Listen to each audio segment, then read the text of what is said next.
벌써 6개월이나 되었네요. 저희 아빠가 돌아가신 게요. 저희 아빠라서 하는 말이 아니라 진짜 사람 좋은 그런 분이셨는데 갑자기 뇌출혈로 쓰러지시더니 일어나지 못하고 저와 저희 엄마만 남겨두고 떠나버리셨습니다. 55세의 젊은 나이에 뭐가 그리 급해서 그렇게 가버리셨을까요?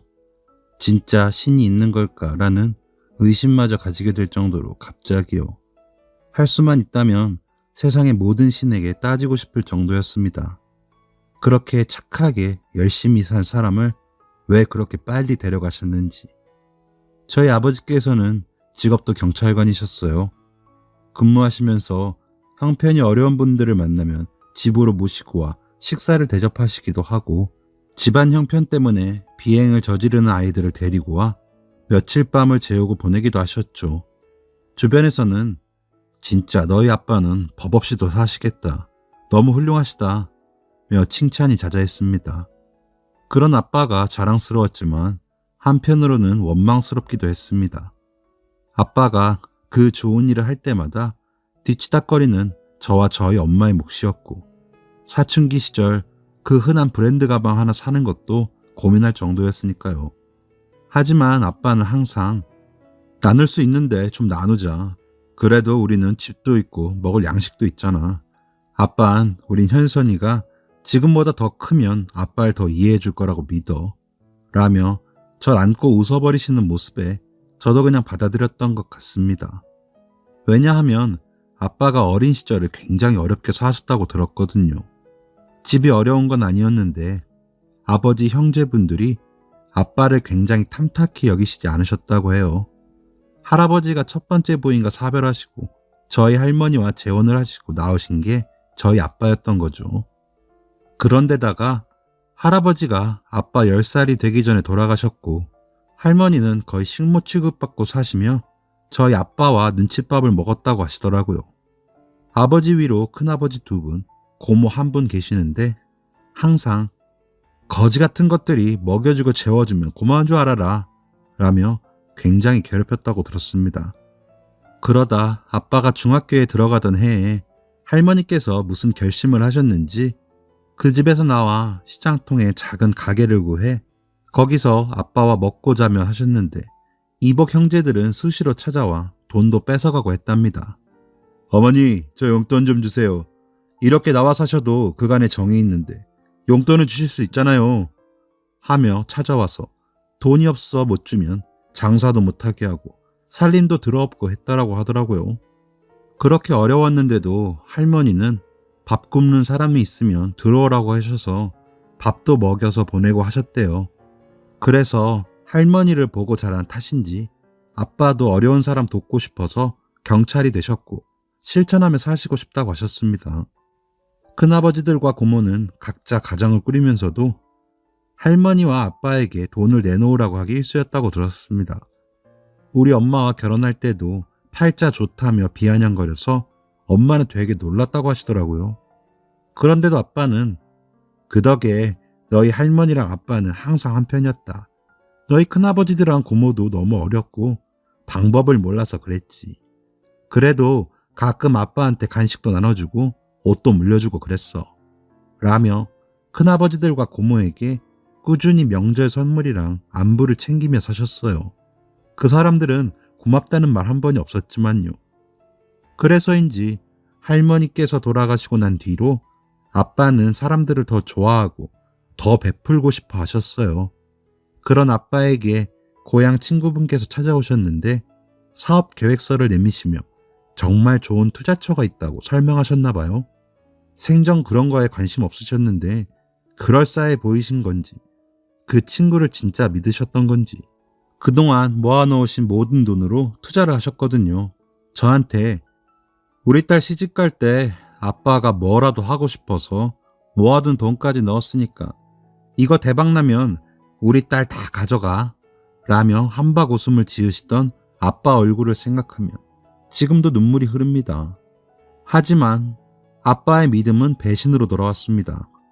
이익금을 주기로 한 날짜가 되어도 연락이 안 되던 친구는 지명수배자가 되어버렸고, 심지어 우리나라를 떠나 잡기도 힘들게 되어버렸거든요. 아빠 같은 사람 만나서 행복하다 하시던 엄마도 그때는 좀 속이 상하셨는지 그러게 송충이가 솔잎이나 먹지 왜 욕심을 부렸어요. 그 돈 제대로 써보지도 못하고 이게 뭐예요. 이럴 줄 알았으면 나도 좀 쓰고 살걸. 이라며 아빠에게 원망 섞인 말도 쏟아내시기도 했습니다. 아빠는 한동안 술을 안 드시면 잠을 자지 못하셨고 저와 저희 엄마 얼굴을 잘 바라보지 못하셨습니다. 그때 손이라도 잡아드릴 걸. 괜찮다고 내가 돈 많이 벌어서 호강시켜 드린다고 할 걸. 후회만 남습니다. 사기를 당했다는 것을 알고 한 2주쯤 후에 퇴근하시던 아빠는 쓰러지셨고 저와 저희 엄마가 연락을 받고 병원으로 달려갔을 때에는 이미 돌아가셨더라고요. 엄마는 장례식장에서도 몇 번을 실신하시고 응급실에 누워 계셨는지 모릅니다. 그래도 아빠가 주변에 잘했던 탓인지 조문객들께서 많이 오시고 오셔서 많이 슬퍼해 주셔서 저희 아빠는 외롭지 않게 가실 수 있었습니다. 아빠 덕분에 새 삶을 살게 됐다는 고등학생 아이들이 와서 장례식 내내 음식도 나르고 상도 치우고 하는 모습을 보자니 아빠가 봤으면 참 좋아했겠다. 얼마나 신나했을까? 라며 눈물이 흘렀습니다. 하지만 그런 감흥은 오래가지 못했습니다. 발인 전날 늦게 연락을 받고 찾아오신 제일 큰아버지는 재수씨, 이 자식이 나한테 돈 빌려간 거 알고 있었어? 갚는다 하더니 죽어? 아이고, 나도 빚져서 빌려준 건데 이제 어쩝니까? 라며 눈물을 흘리기는커녕 화를 내시더군요. 그런 큰아버지의 말에 저와 엄마는 어떤 대답도 할 수 없었습니다. 그런 말은 들어보지도 못했으니까요. 그러더니 발인을 마치고 장례식이 끝나자 조이군 모두를 큰아버지들과 고모가 챙겨가 버리셨습니다. 내가 일단 이거 가지고 가서 이자만이라도 막아야 하니까 가져갈게요. 뭐 얼마 되지도 않아서 될까 모르겠네. 내가 조만간 다시 집으로 갈 테니까 기다려요. 라는 말을 남긴 채로요. 기가 막힐 노릇이었습니다. 그렇게 검소하고 알뜰하게 사시던 아빠가 빚이라니요. 그것도 엄마 모르게 말이죠. 며칠 뒤 나타난 큰아버지의 손에는 도장까지 찍혀있는 차용증이 들려 있었습니다. 금액이 무려 5억이나 되더군요. 그런데 아주버님, 애아빠가 이렇게 큰 돈을 어디다 썼대요? 그 사람이 생전 사람들한테 베풀 줄만 알았지 손이 작은데 이렇게 큰 돈을 어디다 썼을까요? 라며 저희 엄마가 파르르 떨며 묻자 큰아버지들과 고모들은 기가 막혀하며 소리를 지르기 시작했습니다. 뭐 친구한테 투자했나 보지.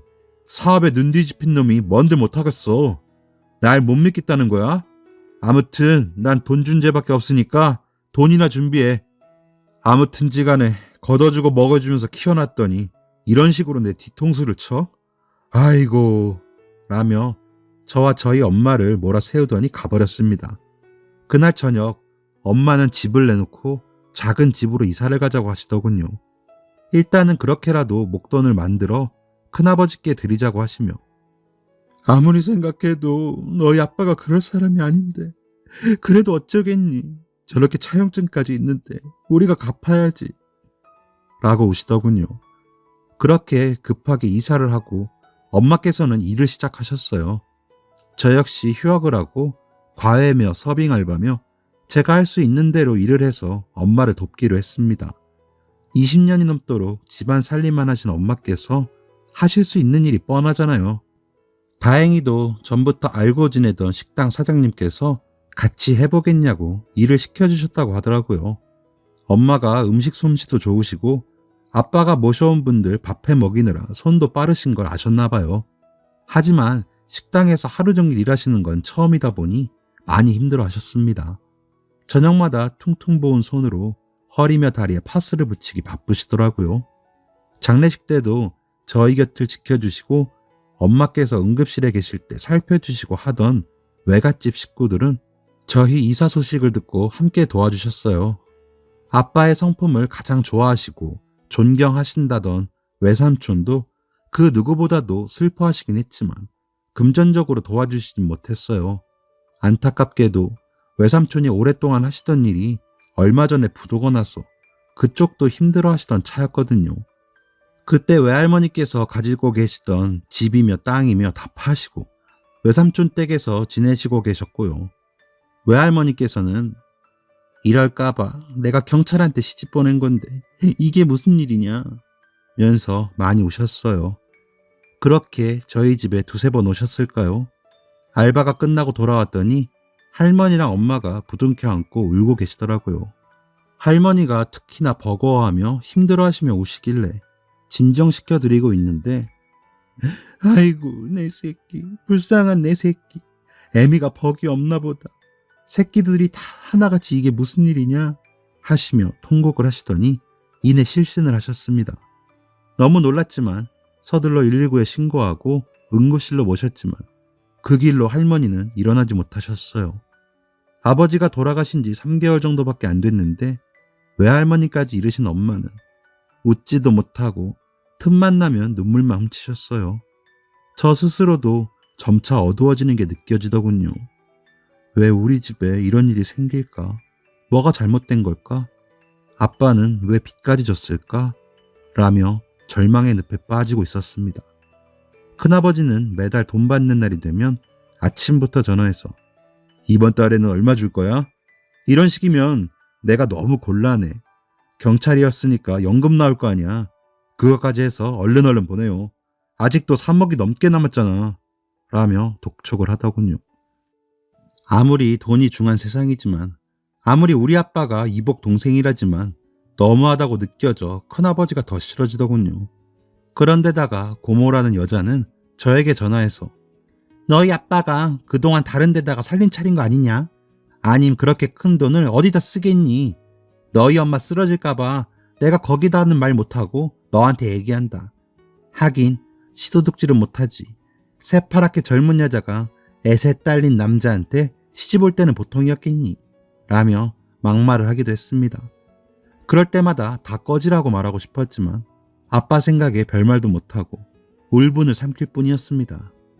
하루는 베개를 끌어안고 울며 잠이 들기도 하고 하루는 그저 멍하게 앉아있다가 날이 새기도 하는 날들이 지나갔습니다. 그건 엄마도 마찬가지였겠죠. 그래도 우리는 서로의 앞에서 울거나 아빠 이야기를 하거나 하지는 못했습니다. 아직은 정돈이 되지 않은 마음을 드러냈다가 서로가 더 상처받고 슬퍼하지는 않을까 눈치를 본 것 같아요. 그래서 애써 밝은 척, 애써 잘 지내는 척을 많이 했던 것 같습니다. 화가 나도 크게 소리쳐 본 게 언제인지 기억도 안 날 만큼 마음을 억누르고 있었습니다. 그러던 어느 날 제 방 한귀퉁이에 쌓아둔 아빠의 물건 상자들이 눈에 띄었습니다. 엄마 방에는 아빠 옷가지들과 신발 같은 것들이 있어 차마 들어가지 못한 서재의 짐들이었습니다. 그래서 잠도 안 오고 저거나 정리해서 추려서 잘 둬야겠다는 생각에 상자를 열어 정리하기 시작했습니다. 아빠가 일하시며 받으신 여러 상장들과 표창장, 그리고 너무 고맙다는 내용의 편지들. 이렇게나 훌륭하고 좋은 사람이었던 우리 아빠가 왜 우리에게 이런 고통을 남기고 돌아가셨을까? 마음이 서글퍼 또 울고 말았습니다. 그러다 한쪽에 뭉치로 묶인 편지들이 모여 열어보니 편지의 시작이 아버지께인 겁니다. 깜짝 놀라 다른 봉투들도 열어보았는데 모두 아빠를 아버지로 부르고 있었습니다. 엄마에게 달려가 편지를 보여줄까 하다가 엄마가 알면 더 충격받으실 것 같아 혼자서 그 편지들을 읽기 시작했습니다. 편지 내용은 그저 일상적인 내용들이었습니다. 항상 고맙다는 말이 있었고 모든 것이 아버지 덕이라는 말도 보였습니다. 편지 양으로 봐서는 상당히 오래도록 편지가 오고 간 것 같았습니다. 아빠는 경찰서에서 편지를 받으셨고 그분도 사무실인 것 같이 무슨 빌딩에서 보내셨더라고요.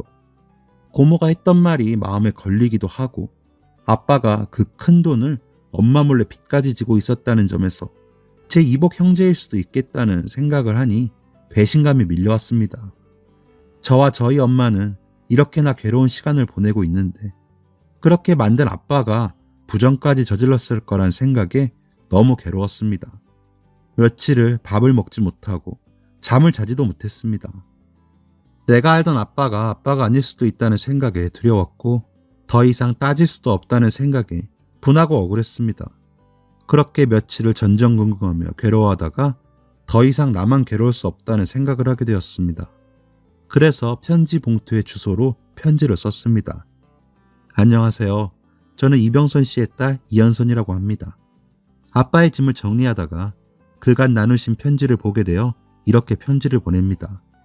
아실지 모르겠지만 아빠는 4개월 전쯤 뇌출혈로 돌아가셨습니다. 저희도 너무나 갑작스러웠고 이런저런 사정들로 이사까지 하느라 정신이 없었습니다. 그러다 정리가 덜 된 아빠 짐을 정리하면서 보내신 편지를 발견했습니다. 저희 아빠를 아버지라고 부르시던데 관계가 어떻게 되시는지 궁금합니다. 제가 생각하는 그런 일이 아니길 바라지만 저희 입장이나 저희 엄마의 처지를 생각하신다면 모두 다 밝혀주셨으면 좋겠습니다. 편지로 할 이야기는 아닌 것 같아 제 휴대전화 번호를 남기겠습니다. 편지 받으시는 대로 연락 좀 주세요. 편지를 다 쓰고도 무척이나 망설였습니다. 편지를 보내면서도 이 모든 게 꿈이길 바랐습니다. 눈을 뜨고 잠에서 깨어나면 아빠가 무슨 무서운 꿈이라도 꿨어? 우리 공주님께서 얼굴이 안 좋네 라며 전처럼 안아주시길 바라고도 바랐습니다. 절 토닥여 주실 것 같고 금방 어디선가 나타나서 그 사람 좋은 웃음 지으며 함께 밥 먹고 잠들 것 같은데 이제 그런 아빠는 어디에도 계시질 않고 감당하기 힘든 빚과 이복 형제까지 나타날 지경이니 제 현실이 너무나 비참하고 끝없는 수렁처럼 느껴졌습니다. 더 끔찍한 일들이 남아있진 않을까 두려운 마음에 숨이 막히고 어지럼증이 생길 지경이었습니다. 편지를 보내고 한 일주일쯤 지나자 모르는 번호로 전화가 오더군요. 느낌상 그 사람이구나 하는 생각을 하고 전화를 받았더니 여보세요? 이현선 씨 전화 맞습니까? 라며 묵직한 남자의 목소리가 들렸습니다. 제가 맞다고 하자 흐느끼는 목소리로 제가 연락이 늦었습니다. 일 때문에 해외 좀 다녀왔는데 편지가 와 있더라고요. 괜찮으시면 집으로 찾아가 봬도 되겠습니까? 우리 만나서 얘기합시다. 라는 말을 하는 내내 울음을 참지 못하는지 목소리를 듣자 저도 눈물이 나더군요. 그래서 엄마는 아직 모르세요. 일단 밖에서 저부터 뵙죠. 오늘 저녁 어떠세요? 라고 하자 그쪽에서는 지금 당장도 좋으시다며 제가 있는 쪽으로 오시겠다고 하셨습니다. 만날 시간과 장소를 정하고 나니 알바도 과외 수업도 어떻게 했는지 기억이 나지 않을 정도였습니다. 전화 너머로 들리던 그 흐느끼는 목소리만 계속 귓가에 맴돌더군요. 약속 시간이 되어 약속 장소에 도착해 그분께 전화를 걸었습니다.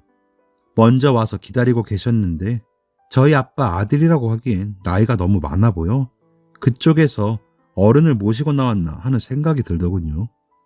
고급지고 세련되게 꾸미신 모습에 혹시 저런 것도 다 우리 아빠 돈인가? 라는 생각을 하며 가까이 다가가 인사를 하고 나니 제 손을 덥석 잡으시며 우셨습니다. 그런 그분을 제가 위로해드려야 하는 건지 판단이 서지 않아 그저 저도 함께 눈물을 흘리며 있었습니다. 울음이 좀 잦아들자 겨우 고개를 들어 저를 보시며 아버지를 참 많이 닮으셨네요.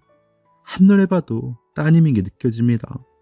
하시며 절 한동안 바라보시더니 또 눈물을 흘리시더군요. 그래서 저희 아빠와는 이라고 말하는 제게 제가 아버지 아들하기엔 나이가 좀 많아 보이죠. 아버진 저를 살리신 분이에요. 그래서 그냥 제가 그때부터 아버지라고 불렀어요. 라며 저희 아빠와의 인연을 말해주시더군요. 제가 고등학교 때 아버지는 병으로 돌아가시고 생계를 감당하기 힘들었던 엄마는 도망가고 그래서 먹을 게 없더라고요. 동생들은 배가 고프다고 그러지. 그래서 동네 슈퍼마켓에 가서 빵을 몇 개 훔치다가 잡혔어요. 그 길로 소년원에 가서 몇 개월을 지내다가 나오게 됐죠. 그때 신고받고 오신 경찰이 아버지셨어요. 신입이셨는데 제가 봐도 만만해 보였는지 아버지께 욕도 하고 달려들고 그랬거든요. 그런데 그렇게 그 모습이 눈에 밟히시더래요. 그래서 그랬는지 제가 소년원에 가고 없는 사이에 아버지랑 어머니가 저희 동생들을 돌봐주셨더라고요. 그리고 제가 소년원에서 나오자마자 검정고시 보게 해주시고 기술 배우는 학원 보내주셔서 저랑 제 동생들 먹고 살게 됐어요.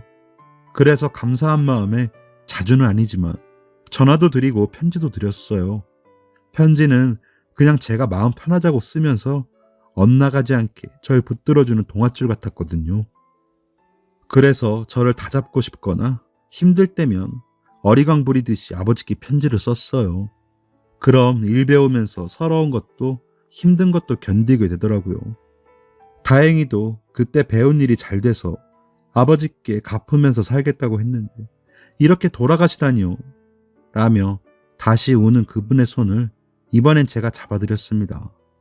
그렇게 그분과 함께 울면서 아빠에게 너무 미안한 마음이 들더라고요.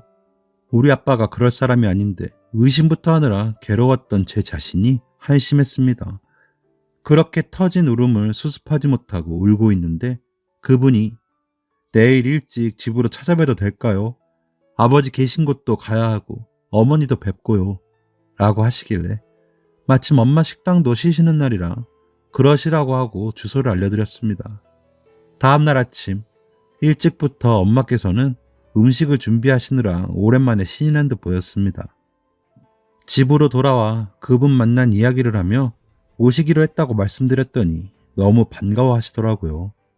그분 이야기를 전하며 제가 너무 부끄럽고 아빠한테 미안하다 했더니 엄마는 너희 아빠가 어디 그럴 사람이니?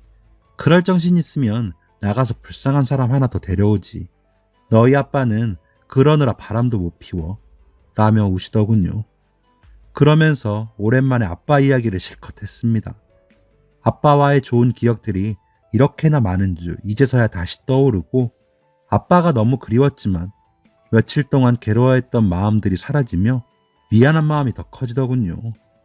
그렇게 아침이 되고 그분을 기다리고 있자니 아빠의 빈자리가 더 크게 다가왔습니다. 띵동. 벨소리에 문을 열고 그분이 들어오셨습니다. 저희 엄마께 어머니라고 부르시며 한동안 두 분이 끌어안고 눈물을 흘리셨습니다.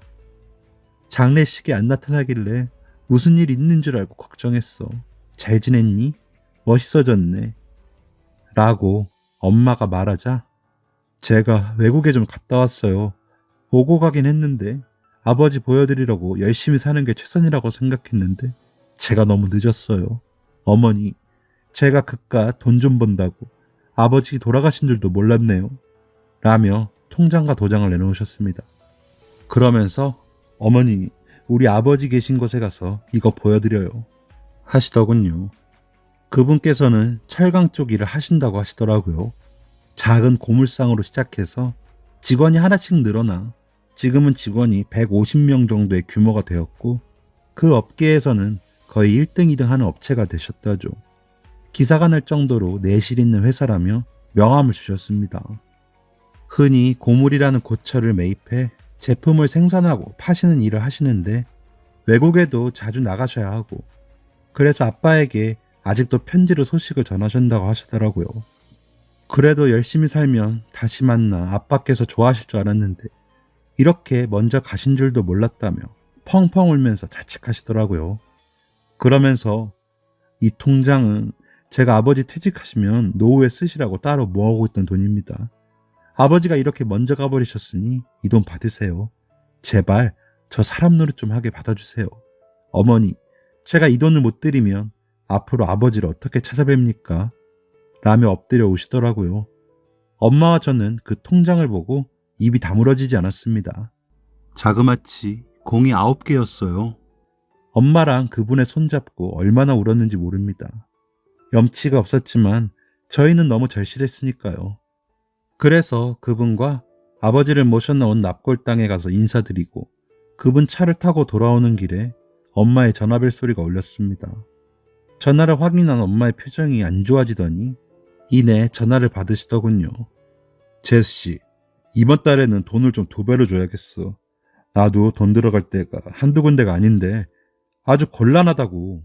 라는 소리가 전화기 밖까지 들릴 정도로 매섭게 소리치듯 말하는 게 큰아버지더군요. 노력해 볼게요. 라고 전화를 끊으시는 엄마를 유심히 보시던 그분이 무슨 일이세요? 라고 물어서 엄마께서 그간의 일들을 말하셨습니다. 그런데 그분이 아버지가 그분들께 돈을 보내면 보냈지 빌리셨다고요? 이상하네요. 제가 아는 아버지는 그럴 분이 아닙니다. 확실해요. 어머니, 혹시 그 차용증 있으세요? 라고 하셔서 엄마가 집에 있으니 보여주겠다고 하셨습니다. 집에 도착해 그 차용증을 그분이 가지고 가시면서 제가 저희 회사 변호님께 부탁드려서 좀 알아볼게요. 연락드릴 테니 너무 걱정 마시고요. 현선 씨, 혹시나 무슨 일 있으면 연락 줘요. 무슨 일 없어도 연락해도 돼요. 라며 가시더군요. 약간의 희망 같은 게 생기는 기분이었습니다. 어쨌거나 아빠가 투자했던 돈보다 훨씬 큰 돈이 돌아왔으니 우리도 조금은 나은 삶을 살 수 있지 않을까 하는 그런 기대감도 생겼죠. 그리고 그분을 아빠 아들이라고 부르기로 속으로만 생각했습니다. 웃기기도 했지만 왠지 든든한 마음이 들어 좋았습니다. 며칠이 지나자 큰아버지들과 고모가 저희 집으로 밤늦게 찾아왔더군요. 그러면서 어휴, 이것 봐라. 이렇게 돈 빌린 것들은 두 발 뻗고 자요. 도대체 돈은 언제 다 줄 거야? 이러다가 또 야반 도주하는 거 아니지? 라며 신발 신은 채로 집으로 들어서더군요. 너무 화가 났지만 엄마를 지켜야겠다는 생각에 막아서며 자꾸 이러시면 저희도 참지만은 못해요. 다달이 돈 드리잖아요. 왜 이러세요? 라며 소리쳤습니다. 그러자 둘째 큰아버지가 어휴, 가정교육이 이 모양이니 너희 아빠가 평생 그렇게 살다가 죽은 거야. 재수씨, 도대체 자식 새끼 교육을 어떻게 하는 거예요? 아이 오빠, 제 할머니 우리 집에 처음 오던 거 생각 안 나? 분칠도 하나 안 하고 말간 얼굴 해가지고 순진한 척 우리 아버지 뒤에 머뭇머뭇 들어와서 등신인 줄 알았는데 안방 차지하더니 바로 애아빠 나왔잖아. 이래서 씨도둑질을 못하는 거야. 생긴 건 말짱해서는 뒤로 호박씨나 까지. 라며 저를 위아래로 훑어보더군요.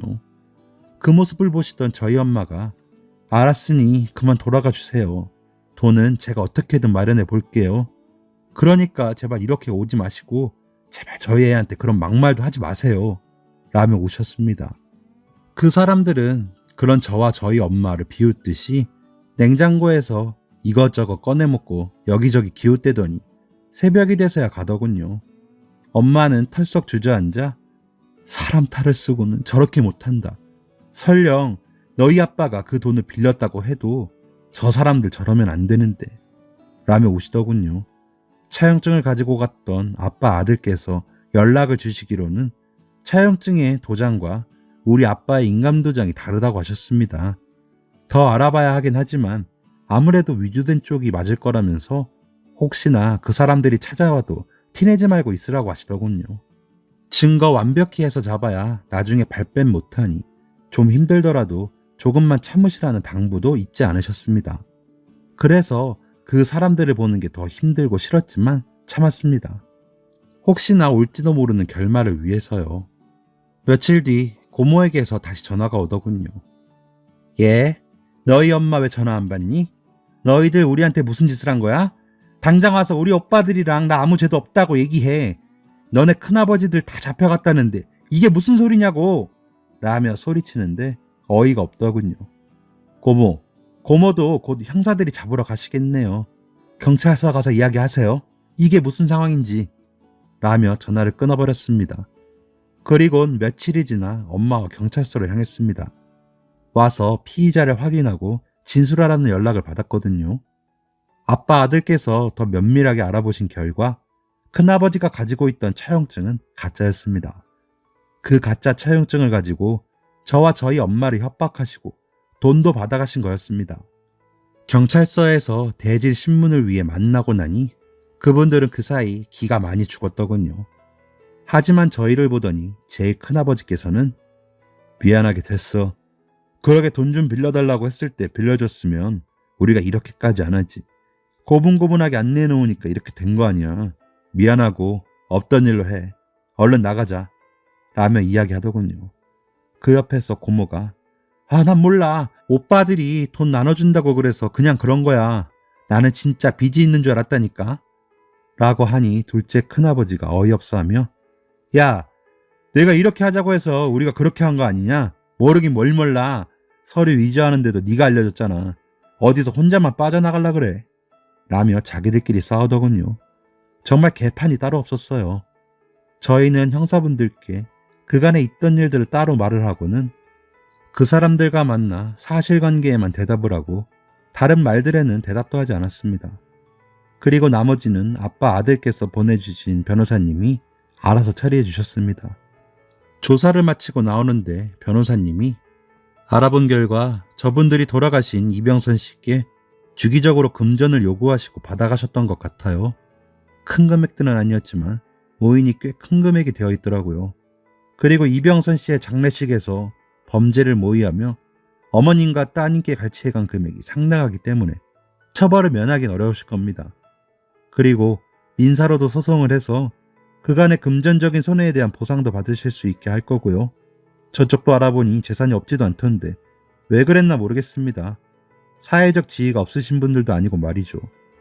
뭐 친척 관계다 보니 마음이 약해질 수 있겠지만 봐주지 마세요. 저런 사람들.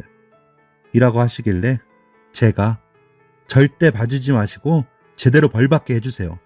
저희 아빠가 하늘에서 그동안 억울했던 거 다 풀 수 있게요. 라고 말했습니다. 눈물이 나더군요. 몇 개월간의 고생도 서글펐고 아빠를 원망했던 제 자신이 미워서도 눈물이 났습니다. 아빠를 가장 잘한다고 생각했는데 그런 아빠를 믿어주지 못한 제 자신이 참 나쁘게 느껴졌습니다. 아직도 그 사람들은 구치소에 있고 재판은 진행 중에 있습니다.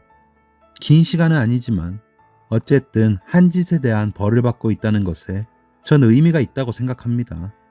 그리고 큰어머니들과 고모부가 찾아와 돈은 돌려줄 테니 제발 합의해달라고 하기에 한 번만 더 찾아오면 더 벌받게 하겠다고 말하고 돌려보냈습니다. 그리고 저희는 그분이 건네신 아버지의 노후자금으로 작은 5층짜리 건물을 구입해서 꼭대기층으로 이사를 했습니다. 아래층들과 1층 점포에 월세를 받아서 어머니는 더 이상 남의 집 일을 하지 않으셔도 되게 되었고요. 저는 다시 복학해서 열심히 공부를 하고 있어요. 졸업하고 자신의 회사에 들어와서 일하라고 하셨지만 너무 염치 없는 것 같아서 고민하고 있어요. 물론 자주 연락하는 사이가 되어 아빠 아들의 동생분들과 아내분, 아이까지 만나 식사도 하는 시간을 보내기도 합니다. 모두 참 좋은 분들이셔요. 이 모든 일들이 6개월 동안 일어난 일이라는 게 저조차도 믿어지지 않습니다. 그런데도 너무 자랑스러운 아빠 덕분에 저희는 다시 웃을 수 있어졌습니다. 아빠는 그렇게 많은 것을 남기고 떠나셨던 거였어요. 아빠가 뿌려놓은 온정들이 사랑의 부메랑이 되어 남겨진 저와 엄마에게 돌아온 것이지요. 아빠가 함께 계셨다면 더할 나위 없이 좋았겠지만요. 아빠, 혹시 보고 계시다면 이제 마음 놓으세요. 라고 말할 수 있어 그나마 너무 다행이라고 생각해요. 아빠가 뿌려놓은 선행이 저와 저희 엄마를 돕고 있다고 생각하니 가슴이 벅차오릅니다. 사랑합니다, 아빠. 라고 전할 수 있었으면 좋겠습니다. 저의 긴 이야기를 들어주셔서 감사합니다. 아빠 생각하며 더 열심히 살겠습니다. 지금까지 사연 들어주셔서 감사합니다. 사연이 재밌으셨다면 구독과 좋아요를 눌러주세요. 감사합니다. 안녕히 계세요.